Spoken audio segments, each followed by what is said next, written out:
vida, para que como discípulo você aprenda a depender de Deus em tudo por meio da oração. Nós vimos que Jesus dependia de Deus e nos ensina a depender do Pai, naquele roteiro que Ele nos deu, quando Ele ensinou os discípulos a orar. E a mensagem de hoje é a continuação, parte 2, certo? Versículos 5 a 8 e depois do 9 ao 13.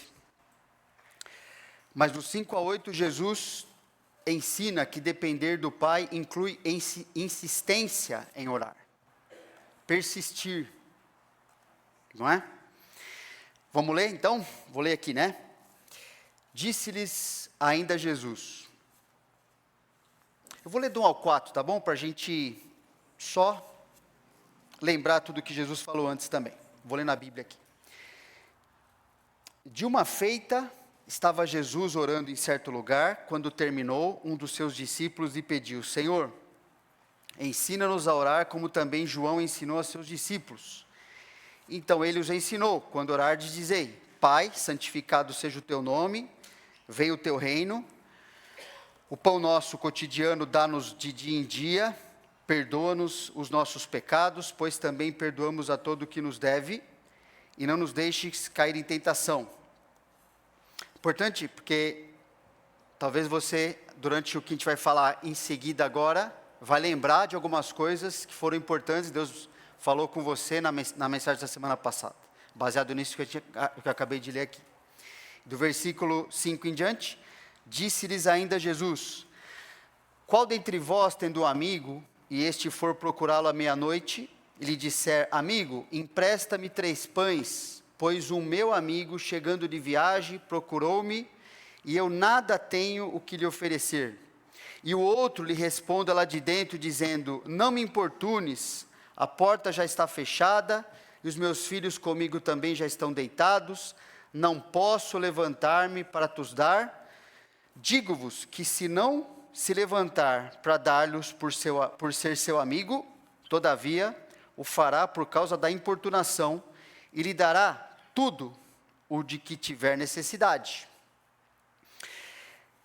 Para a gente entender aqui, é importante a gente saber que era comum as pessoas viajarem ali na região, na época do Senhor Jesus, à noite, por causa do calor do dia, ok? E ao chegarem, a gente já viu inclusive no exemplo de Marta e Maria, que era comum também serem recebidos com uma refeição pelo menos, né? Uma forma de dar boas-vindas, a pessoa ser suprida ali, acabou de chegar de viagem, então isso era bem comum. E esse anfitrião aqui recebeu um amigo e não tinha nada para oferecer, e foi pedir para um outro amigo seu que o ajudasse a ter esses pães para dar para quem chegou de viagem. Agora, o que é importante aqui, percebe, Jesus está usando isso e fazendo uma pergunta: qual dentre vós, né, ele conta toda essa situação. Então a gente tem que entender que essa pergunta de Jesus indica o quê? Seria esperado. Jesus está mostrando, ele está perguntando algo que seria esperado, seria óbvio. Quem que aconteceu uma coisa dessa não vai fornecer aquele pão que foi pedido emprestado. Não importa o trabalho que aquilo vai dar. Não importa. É o que Jesus está perguntando. É uma pergunta que espera uma resposta óbvia, né? Seria esperado que esse pedido fosse atendido. Ainda que a pessoa tivesse que se levantar, ter o trabalho dela, incomodar toda a sua família, lá fazer, porque geralmente as casas aí de pessoas comuns ali, era uma casa de um cômodo só, ok? Quando o cômodo para você dormir, né? Você levantava, fazia qualquer barulho, então incomodava as pessoas que estavam ali também. Então, haveria sim esse incômodo. E Jesus está perguntando que mesmo numa situação dessa, fala assim, quem que não faria isso? Então era esperado que as pessoas fizessem. Jesus está ensinando que o pedido aqui então seria atendido por causa de um motivo ou de outro. Ele fala, né? seja por causa do relacionamento, ser um amigo seu, ou por causa da insistência. Ok?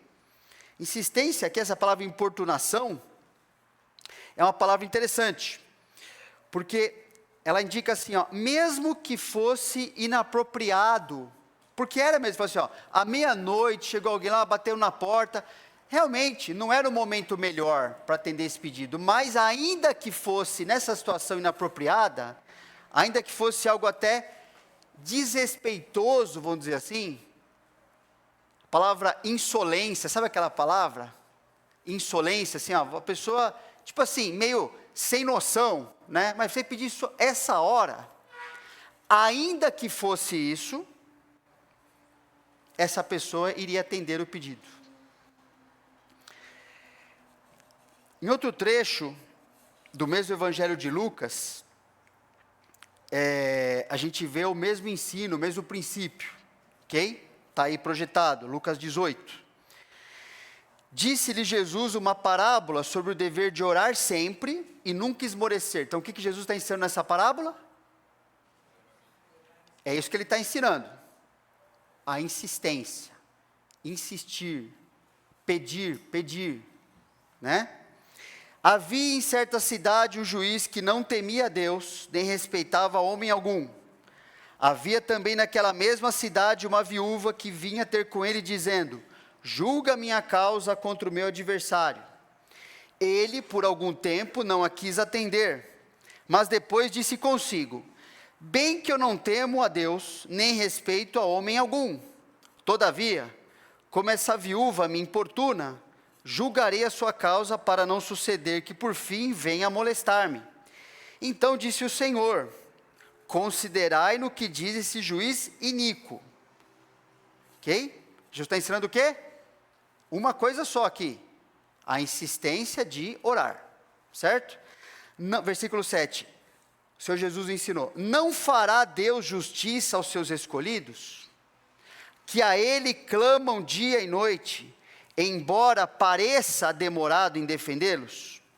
Digo-vos que depressa lhes fará justiça. Contudo, quando vier o Filho do Homem, achará porventura fé na terra? Achará pessoas que realmente vão estar insistindo em confiar em Deus? Porque esse é o ensino, né? Esse é o desafio do Senhor Jesus aqui. Se as pessoas continuariam exercendo fé, por meio de continuar insistindo em orar a Deus, ainda que tenham a impressão de que Ele não esteja respondendo do jeito que elas querem. No Antigo Testamento, a gente vê o mesmo exemplo de aquela conversa de Abraão com Deus, percebe? Abraão começou a falar, lembra, antes de destruir a cidade de Sodoma e Gomorra? Mas se tiver 50 justos, não, olha, Senhor, não fique irado se eu perguntar mais uma vez e mais uma vez, percebe? É o mesmo tipo de situação. Aquela pessoa percebe assim: eu acho que eu estou já falando, eu já estou pedindo algo meio sem noção, já estou ultrapassando um pouquinho. Mas ele continuou pedindo, ele continuou insistindo, ok? Por quê? Abraão era o quê de Deus? Amigo, não é? No Evangelho de Mateus, a gente vê ensino semelhante. Eis que uma mulher cananeia que viera daquelas regiões clamava: Senhor, filho de Davi, tem compaixão de mim, minha filha está horrivelmente endemoniada. Ele, porém, não lhe respondeu palavra, e os seus discípulos, aproximando-se, rogaram-lhe: despede-a, pois vem clamando atrás de nós. Mas Jesus respondeu: não fui enviado senão as ovelhas perdidas da casa de Israel. Ela, porém, veio e o adorou, dizendo: Senhor, socorre-me. Então ele respondendo disse: não é bom tomar o pão dos filhos e lançá-lo aos cachorrinhos. Você não faz parte daquele grupo que é a minha prioridade nesse momento. Ela contudo disse, ele então respondeu: é bom tomar? Ela contudo, ela replicou: sim, Senhor, porém os cachorrinhos comem das migalhas que caem da mesa dos seus donos. Então Jesus lhe disse: Ó mulher, grande é a tua fé, faça-se contigo como queres. Desde aquele momento sua filha ficou sã. Percebe? Era uma coisa que não era a princípio apropriada. Mas o que Jesus estava atrás? Pessoas que confiassem nele. Essa mulher insistiu. A mulher lá do parábola do juiz Inico insistiu. É isso que Jesus está ensinando aqui. E a mesma coisa está falando em Lucas 11. Ok? Então, voltando ao texto de Lucas 11, Jesus está ensinando um princípio claro e importante sobre oração. Presta bem atenção, está escrito aí, mas é bem importante. Se mesmo no nível humano, no relacionamento falho e limitado entre pecadores, né? Não era tão apropriado fazer isso, seria pelo relacionamento com um amigo, ou porque era importunado, ele ia atender de qualquer jeito. Se mesmo nesse relacionamento, com esse tipo de insistência, meio sem noção às vezes, esta intimidade ou insistência é suficiente entre pessoas para fazer alguém atender a um pedido, que Jesus está ensinando, quanto mais Deus, sendo o Pai que Ele é, porque não é juiz iníquo, Ele não é igual aos pecadores, ok? Quanto mais Deus, sendo o Pai que Ele é, no relacionamento que possui com seus filhos, certamente irá responder às orações que insistimos em fazer a Ele. Ele que é sempre bondoso, disposto e poderoso para nos atender. É isso que Jesus está ensinando aqui. Como é que a gente sabe, reforça ainda mais essa certeza? O próprio Jesus dá a aplicação do seu ensino. Qual é a aplicação do seu ensino? É o verso 9. Por isso, por causa do que Jesus falou antes, vos digo, pedi e dar-se-vos-á. Buscai e achareis, batei e abrir-se-vos-á. Aqui você não precisa ficar preocupado, tem pessoas que ficam interpretando, mas o que significa essas palavras especificamente? O texto não está enfatizando nada de diferença, ele está falando de sinônimos em relação a insistir, insistir, insistir. É isso que Deus está falando aqui. Não desista de confiar em Deus por meio de oração. É isso que Deus está falando. A gente deve pedir, buscar, bater a porta, é o mesmo sentido. Insistir naquilo que realmente queremos que Deus atenda. Porque qualquer um de nós, quando quer muito uma coisa, é isso que a gente faz, não é? Não precisa ensinar, né? Quando você quer alguma coisa, você vai atrás, você busca informação, você faz de tudo para aquilo acontecer, não faz? Jesus está falando, a oração tem que ser desse jeito. Se a coisa realmente é importante, se você considera isso como importante, esse é o tipo de atitude insistente, não é?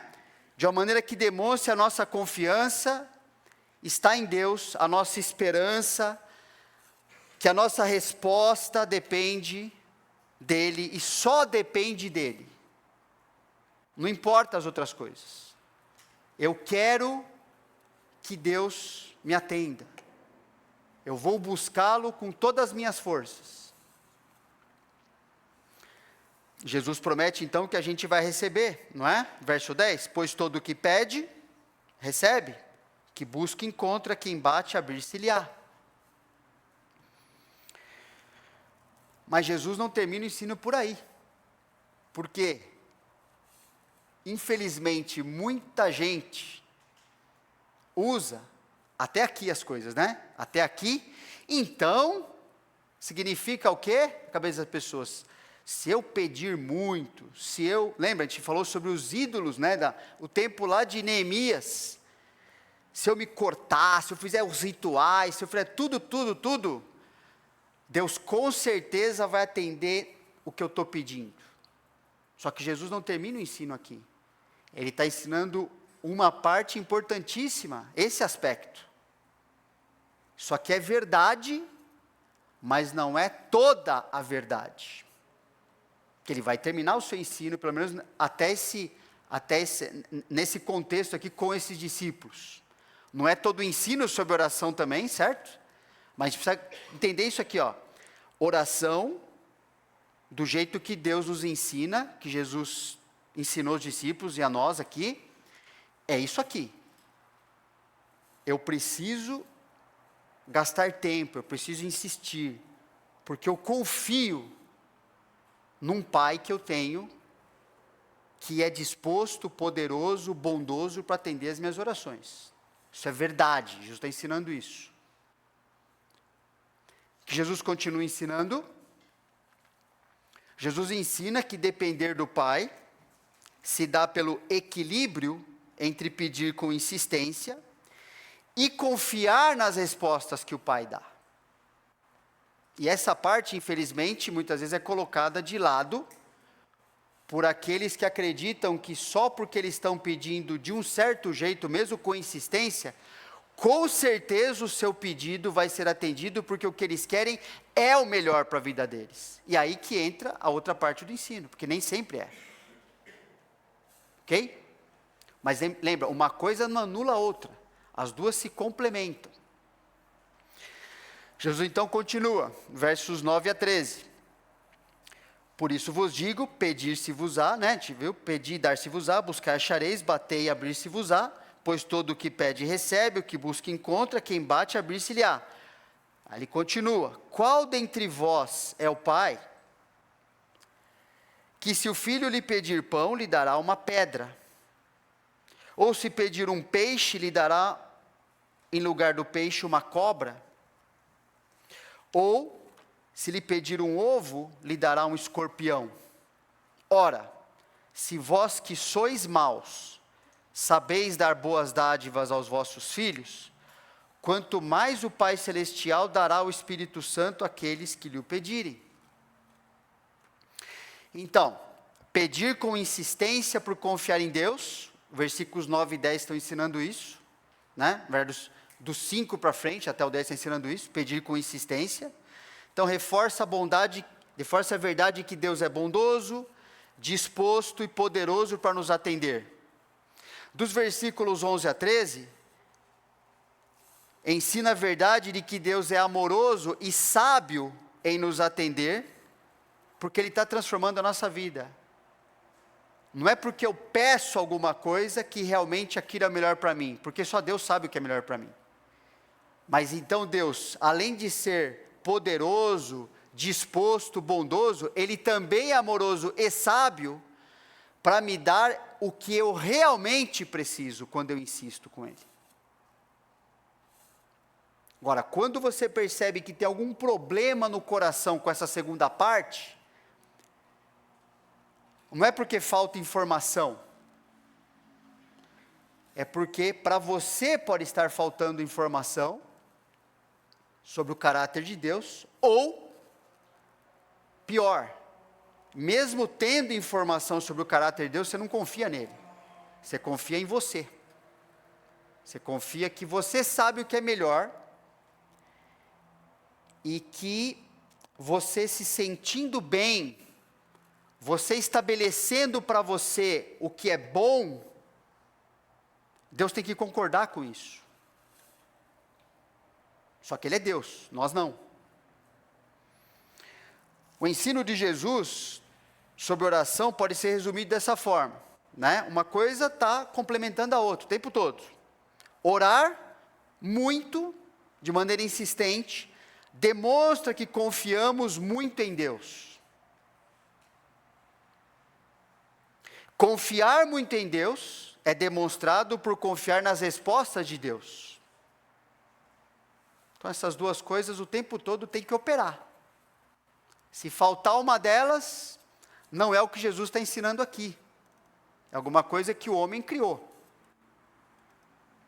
E na geração que a gente vive, na verdade, qualquer uma foi assim, porque os princípios, Jesus está ensinando lá séculos atrás, são a mesma coisa que a gente vive hoje, no nosso coração mesmo.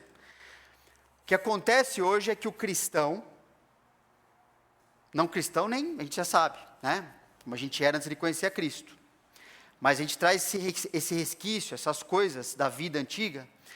O cristão, cada vez mais sendo convencido por si mesmo, que só porque ele se sente bem com as coisas que ele deseja, com as coisas que ele quer muito, com as coisas que ele consegue fazer com a sua vida, e recebe aprovação, não é?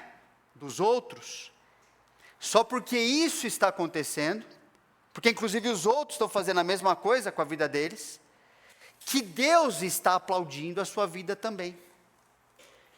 Só porque ele consegue as coisas.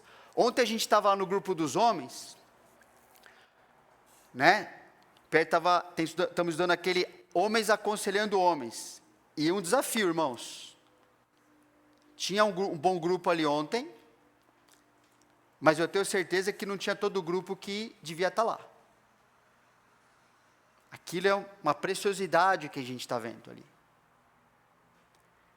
A gente conversando ali, estava folheando a Bíblia lá, estava conversando, né? E num trecho de Jeremias, Deus vai mostrando ali, tem muita coisa dessa no Antigo Testamento, mas um trecho de Jeremias é interessante, que Deus vai mostrando que as pessoas daquele tempo, né, séculos antes do Senhor Jesus, conseguiam uma série de coisas que era aprovado pela sociedade que elas viviam, dentro de Israel ali. E Deus fala trecho assim, ó, vocês conseguiram, não foi porque eu que dei, vocês conseguiram porque vocês fizeram maracutais, vocês foram corruptos, vocês oprimiram, vocês roubaram, fizeram o que não devia. Não queira associar o que vocês conseguiram como algo que foi a resposta de oração, porque o cristão gosta às vezes de fazer isso. Ele não conta qual foi o processo que ele chegou ali, mas no final ele conta um bonito testemunho, que Deus lá no céu sabe que não é aquilo que aconteceu. E é bom que ele, se ele souber isso, pare de fazer, porque Deus tem os seus meios de mostrar que aquilo não era verdade. E quando ele mostra, é uma vergonha.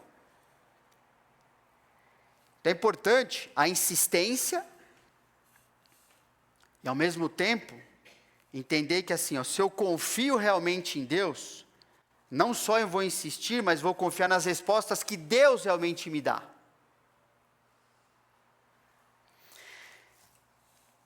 Quando o cristão não está equilibrando sua insistência em orar com a confiança nas respostas que Deus dá, é porque ele está sendo nesse momento preguiçoso, ou seja, ele acredita que a vida pode dar certo sem aprender a confiar em Deus por meio de insistir na oração. Então, assim, não tenho tempo para isso. Relaxado, não vou orar. Isso é preguiça. Ele está sendo presunçoso, quando não está vendo esse equilíbrio. Porque ele acredita que pode manipular a Deus, ou seja, que as respostas de Deus só podem ser aceitas se forem aquilo que ela pediu a Deus. Deus não pode responder diferente. Se ele pediu uma coisa, Deus tem que dar aquilo, porque ele sabe o que é melhor para ele. Entende? Porque não há equilíbrio. Ou ele não ora, ou ele não aceita a resposta. O tratamento para isso é justamente Jesus está ensinando aqui. Né? Jesus está ensinando o tratamento sobre aprendermos a desenvolver dependência em Deus, conhecendo o que Deus revela sobre o seu caráter, tem que ser na Bíblia, e propósito que Ele colocou lá na Bíblia para nós, e então confiando em Deus por meio da oração, e confiança em suas respostas, ainda que essas respostas sejam diferentes do que a gente gostaria. Porque não é um pai que se a gente pedir uma coisa errada, ele vai dar errado. Ele quer dar certo para nós. Para nós pode parecer certo, mas as respostas vêm de quem? Entende? Isso não é um chavão evangélico. Nós devemos pedir, insistir. Mas entender, Deus responde, o que Ele responde ou vai ser algo que está de acordo com o que eu queria, ou vai me corrigir. Ainda bem que Ele faz isso, porque é privilégio de quem é filho. Quando a gente vê respostas, coisas que as pessoas estão vivendo e pedem, e aquilo a gente vê claramente na Bíblia, que Deus pensa e quer diferente para ela, Deus está respondendo também. Como? Com a sua ira. Ele está dando o que a pessoa quer, mas não é para melhor para a vida dela. Lembre, irmãos, que a ira, ela não é simplesmente explosão. A gente ensina, quando ensina aquele livro sobre a ira, que a gente ajudou aqui na igreja também, lá nos homens, existe o que a gente chama daquela ira vermelha, né? Pá, vai para fora aquele negócio. E aquela ira azul, que assim, é outro tratamento. Quando Deus fala lá em Romanos 1, que aquelas pessoas estavam desprezando Deus, tentando tirar Deus da vida delas, menosprezando o seu caráter, o seu propósito, o seu plano, rejeitando a sua palavra e criando deuses para seguir. O versículo 18 de Romanos 1 fala aqui, e começa como? A ira de Deus se manifesta, e ele começa a desenvolver. Como é que Deus demonstrou a sua ira para as pessoas que insistentemente viveram como Deus não existia? Deus não descarregou o relâmpago em cima da cabeça delas. O texto fala que ele simplesmente as entregou para viver conforme os seus desejos. Simplesmente Deus fez assim, ó. Não confia em mim? Vive como se eu não existisse? Ok. Fique com você mesmo. Viva então como se eu não existisse. Veja como vai ser a sua vida, se vai dar certo. Você vai conseguir com certeza o que você quer, mas ao conseguir, veja se aquilo está produzindo o que só eu posso produzir num ser humano.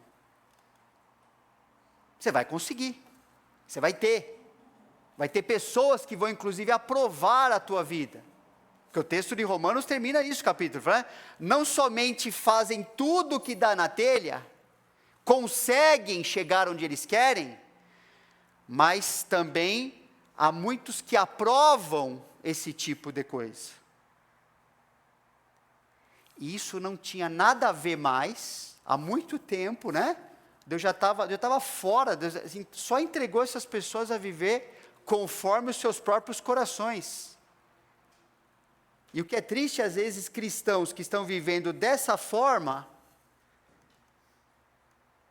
né, que Deus já mostrou assim, isso aqui é reprovável, isso aqui eu não estou respondendo, não é minha bênção esse negócio aqui, porque ele já sabe como é que eles se meteram nisso, e o que significa viver essa vida de acordo com a palavra de Deus, e querem convencer a si mesmo, e tem pessoas, cristãos, que a Bíblia chama de incautos, né? Incautos, não têm condições de discernir que aquilo não é uma boa resposta de Deus, a não ser que seja para punir a pessoa.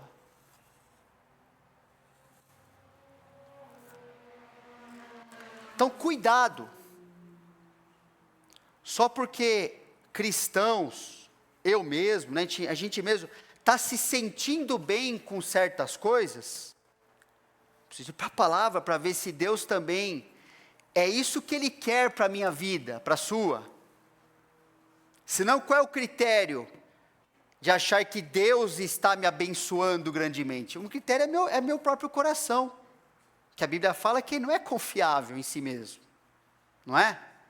E o contexto do coração ser enganoso, em Jeremias 17, é justamente seguir os seus próprios ídolos. É isso que está lá, não está? É esse processo, esse emaranhado de coisa ali que acontece dentro de nós, da gente começa a querer se justificar, se auto-enganar e achar discípulos, achar pessoas que nos apoiem. Cuidado, irmãos, cuidado. Nosso critério de avaliação é aquilo que Deus já colocou na palavra que é bom, que é o que Ele está fazendo na nossa vida. Não é o que eu sinto, não é o que eu acho, não é o que os outros me apoiam.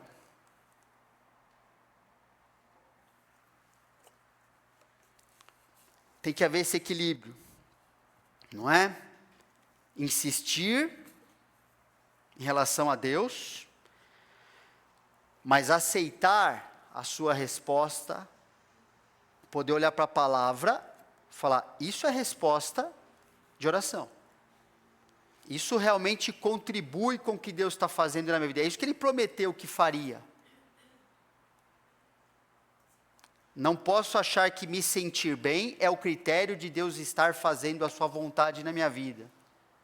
Muitas vezes, na história do seu povo Israel, na própria vida da igreja, foi registrado que este sentimento não significa muita coisa. O povo, quando conseguiu o que queria, se sentia bem. Mas ele não estava preocupado se o que ele queria é o que Deus queria para ele. Ele não se importava. Por isso que ele ia atrás dos deuses das nações. Elas sim, aqueles deuses falsos, apoiavam, porque eram construídos pelo coração do próprio pecador. Eles serviam para qualquer coisa. Bombril, né? Servia para qualquer coisa. Mas nós não vamos saber nem o que é isso, né? Ficando velho, né? Tudo bem. Este é o único jeito de vivermos dentro da vontade de Deus, de modo agradável a Ele, e tendo boa qualidade de vida espiritual, emocional e física. Agrada-te do Senhor. Aí a outra parte do versículo é legal, né? E Ele satisfará os desejos do teu coração. Por quê? Porque o coração ele ama o Senhor, aí está tudo bem. Frase de um teólogo, que eu lembro nem quem é, falou uma vez assim, ó, ame o Senhor e faça o que quiser. Não é simples? Nessa ordem, né? Ame o Senhor, pode fazer o que você quiser. Entrega o teu caminho ao Senhor, confia nele e o mais Ele fará.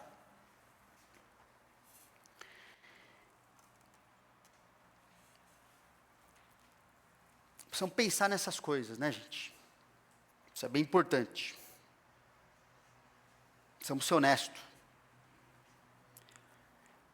Precisamos, assim, olhando para isso, olhando para a nossa vida, é oportunidade, né? A gente espera que o Espírito Santo vá nos convencendo, trazendo aplicação para a nossa vida, pensando, Deus, realmente nesse ponto, nessa área, isso aqui não está muito certo.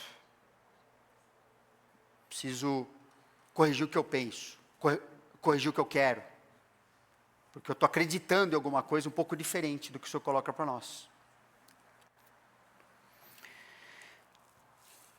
Depender de Deus é depender de alguém perfeitamente confiável, não é? Qual dentre vós é o pai, que se o filho lhe pedir pão, lhe dará uma pedra, ou se pedir um peixe, dará em lugar do peixe uma cobra, ou se pedir um ovo, lhe dará um escorpião. Ora, se vós que sois maus, sabeis dar boas dádivas aos vossos filhos, quanto mais o Pai Celestial dará o Espírito Santo àqueles que lhe o pedirem. É o mesmo tipo de construção que Jesus fez no versículo 5 a 8, da história lá, né? Falou assim, ele espera, é lógico que Deus vai responder certo. É lógico que Deus vai fazer aquilo que é melhor para nós. Ainda que seja um absurdo um pai dar algo ruim a seu filho, né? É um absurdo, não é? Mas isso é possível? É. Como de fato acontece muitas vezes.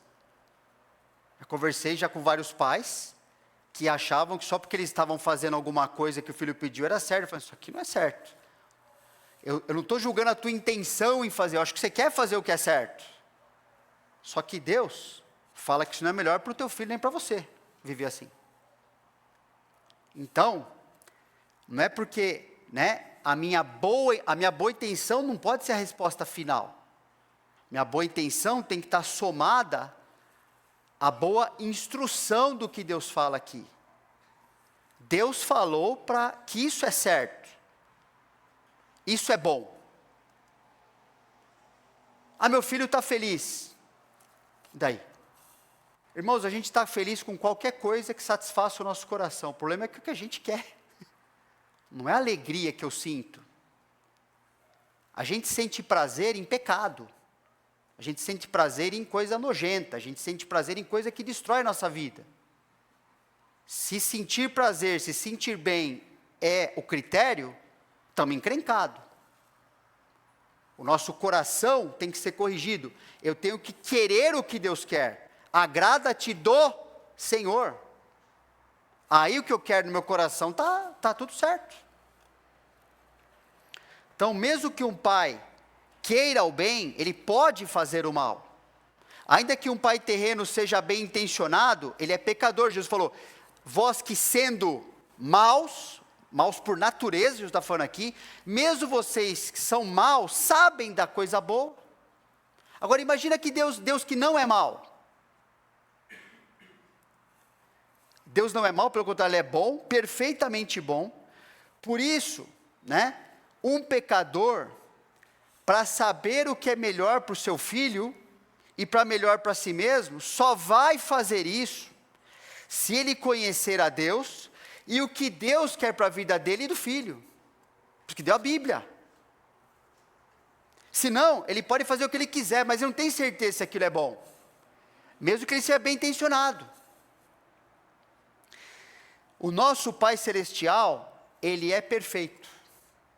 Ele sempre é bom, sempre sabe o que é bom e sempre nos dá o que é bom.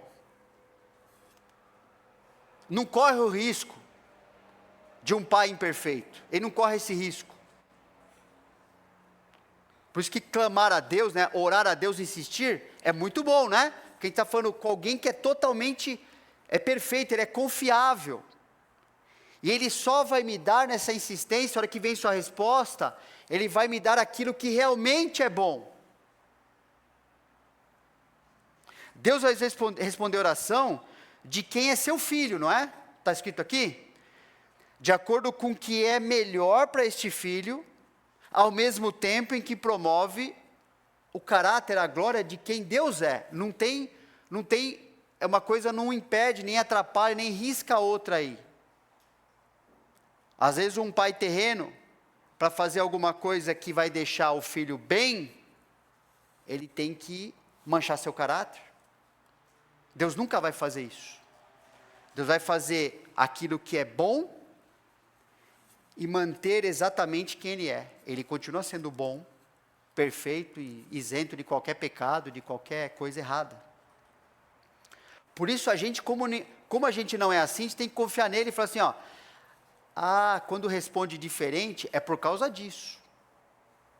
É porque Ele está dando o melhor para mim e preservando, mostrando realmente quem Ele é. Não um deusinho qualquer, um vagabundinho que foi criado aí por qualquer pecador. Ele é o Deus, Ele é Deus. Ninguém se compara a Ele. Ponto final. E como essa resposta sempre está relacionada ao que Deus já revelou em sua palavra, sobre o seu caráter e a transformação que Ele está fazendo na vida dos seus filhos, quanto mais um filho conhece o pai, e no que este pai quer transformar o filho, mais somos agradecidos e tranquilos nas respostas que a gente recebe. Por que às vezes a gente luta na resposta que a gente recebe?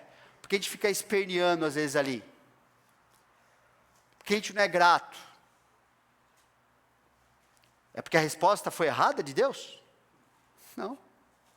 É porque eu não confio nele. Eu confio em mim. Eu quero. Tem que ser aquilo. Senão eu reajo. O que Deus faz? Continua me transformando. Continua transformando você. Porque Ele é bom.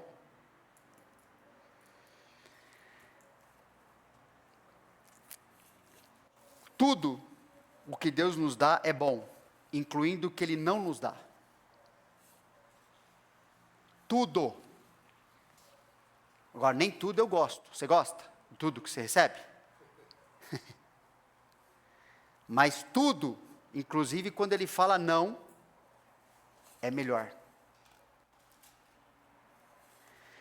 Só que esse discernimento, entender isso e aceitar isso, só acontece quando Deus estabelece um relacionamento conosco e enquanto mantemos comunhão com Ele. Por isso que Jesus afirma que a maior dádiva, nesse trecho, que o maior bem que podemos receber do Pai é o quê? Não é nossa oração ser respondida, é o Espírito Santo. Aí a gente tem condição de viver dessa forma. Sem isso a gente nem filho é. A gente não vai nem ver Deus como pai. A gente vai ver Deus como estranho, como estraga prazer. Como alguém que não sabe o que está fazendo só porque não faz o que eu quero. Pessoal, a gente tem que pensar na nossa vida com muita seriedade nisso. As nossas reações, aquilo que realmente eu penso, aquilo que realmente eu faço, quando Deus faz alguma coisa diferente do que eu quero, precisa nos ajudar a ver minha condição espiritual. Sem ter medo disso. O medo é não fazer isso, não se autoavaliar. É isso que a gente tem que ter medo. Porque isso tem a ver com vergonha eterna, não é vergonha aqui. O pedido para receber o Espírito Santo, como dádiva, é o pedido por salvação. Jesus falou em João, né? No último dia, o grande dia da festa, levantou-se Jesus e exclamou: se alguém tem sede, venha a mim e beba. Quem crer em mim, como diz a Escritura, do seu interior fluirão rios de água viva. Isto ele disse com respeito ao Espírito Santo, ao Espírito que haviam de receber os que nele crescem. Pois o Espírito até aquele momento não fora dado, porque Jesus ainda não havia sido ainda glorificado. Vós, porém, não estáis na carne, Romanos diz, mas no Espírito, se de fato o Espírito de Deus habita em vós. E se alguém não tem o Espírito de Cristo, esse tal não é dele, não pertence a Cristo.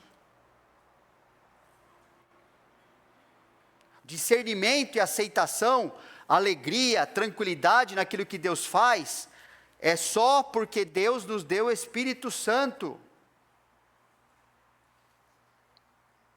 A salvação estabelece o início do relacionamento da pessoa com Deus, e a partir daí, ela não só irá se dirigir a Deus como Pai, mas também o Espírito Santo começará a dirigir os seus pensamentos, seus desejos, suas atitudes, ações e palavras, de modo que essa pessoa queira ser transformada à semelhança de Jesus, como o desejo mais importante da sua vida. E quanto mais esse desejo é satisfeito, mais ela se sente bem, cristão. Porque isso é muito melhor do que ter qualquer desejo temporário atendido. Isso é a vida de um crente. Não está preocupado se está sendo atendido aqui nessa vida. A vida dele já sabe assim, ó. Eu estou de passagem aqui. Sou Aqui é um campo de treinamento, para aquilo, me aperfeiçoar naquilo que de fato eu sou. O que eu mais quero não é ter meu pedido atendido. O que eu mais quero é o único alvo que me interessa, é que eu seja parecido com Jesus, porque o meu problema é não ser parecido com Ele. Esse é meu único problema. Se eu fosse, estava tudo certo. Mas ainda falta um bocado. Mas Deus vai completar esse bocado. Então a salvação estabelece esse relacionamento e faz com que a pessoa queira e seja dirigida pelo Espírito. Claro, a gente não tem tempo nessa mensagem, né? Tem tanta coisa sobre o Espírito Santo, que Ele é responsável fazer na nossa vida. Mas, né? Por exemplo, outro trecho de Romanos, né? Se habita em vós o Espírito daquele que ressuscitou a Jesus dentre os mortos, e Paulo está pressupondo que habita, está escrevendo para crentes, se habita, esse mesmo que ressuscitou a Cristo Jesus dentre os mortos, vivificará também o vosso corpo mortal, por meio do seu Espírito que em vós habita. Ele está falando que o Espírito Santo, nesse contexto, está escrevendo já para os crentes, né? Passou de Romanos 5 para frente já. Está falando assim, ó, sabe aquela luta, sabe aquele desejo de viver para si mesmo? Assim, o Espírito Santo vai te ajudar a não viver assim. Ele vai te ajudar a ficar cada vez mais tranquilo, desejoso, assim, querendo mesmo, se alegrando, quando Ele transforma, quando Ele muda você. Versículo 14, pois todos que são guiados pelo Espírito de Deus são filhos de Deus. Como é que o Espírito Santo guia uma pessoa, irmãos? Pela Bíblia. Ele que inspirou a palavra. Porque não recebestes o espírito de escravidão para viverdes outra vez atemorizados, mas recebestes o espírito de adoção, baseado no qual clamamos Abba, Pai. Relacionamento de intimidade com o Deus Pai. O próprio Espírito testifica com a nossa parte espiritual. Diga-se de passagem, essa parte espiritual que é desprezada, ela é inexistente em qualquer teoria humana que visa ajudar um homem a viver certo nesse mundo. Ela é inexistente. Mas Deus fala, é por meio dela que o mundo considera inexistente, mas Deus fala assim, ela é essencial. O Espírito testifica, ele se comunica de maneira positiva, né, com o nosso espírito. Quando a gente está passando um monte de coisa, fala assim, ó, lembra, você é filho de Deus. Você pertence a Jesus. Você é meu. Calma. Me segue. Me obedece. Eu vou garantir que as coisas sejam como Deus quer. Você é meu filho, estou cuidando de você. Teorias humanistas não consideram isso como possível sequer. Por isso que tudo é errado. Ora, se somos filhos, somos também herdeiros. Herdeiros de Deus. O que Deus possui? Tudo que é bom. E co-herdeiros com Cristo, se com Ele sofremos, percebe? Se com Ele sofremos, é prova da vida de um cristão, também com Ele seremos glorificados. Não é estranho para um cristão, é normal, porque ele está mudando, ele está saindo cada vez mais de viver conforme a velha natureza para a nova que ele tem. Vai gerar sofrimento, ele não vai gostar, ele vai espernear, tem que enfrentar o seu pecado, tem que enfrentar o pecado dos outros, tem que lidar com tudo isso. Agora o descrente vive numa boa, porque ele está fazendo o que ele quer. Logo, ele não conta, que acontece quando ele bota a cabeça no travesseiro. Mas é só isso que ele tem. Aquele que não poupou o seu próprio filho, antes por todos nós o entregou, porventura, não nos dará graciosamente com ele todas as coisas? Mas somente o que é bom, e Deus define o que é bom.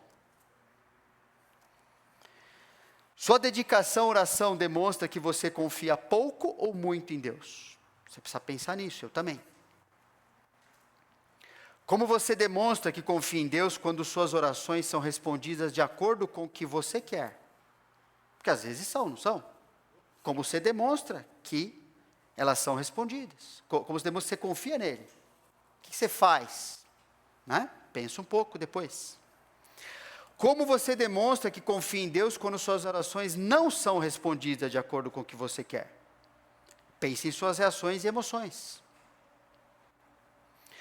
Quando Deus responde seus pedidos com um não, sua tendência é criar alternativas para conseguir de qualquer jeito? ou continua orando a Deus para aprender o que Ele quer fazer e ou mudar em sua vida. E vai continuar aprendendo na palavra, né? Lógico. Leia e reflita em passagens nas quais o Deus verdadeiro expõe a inutilidade dos falsos deuses.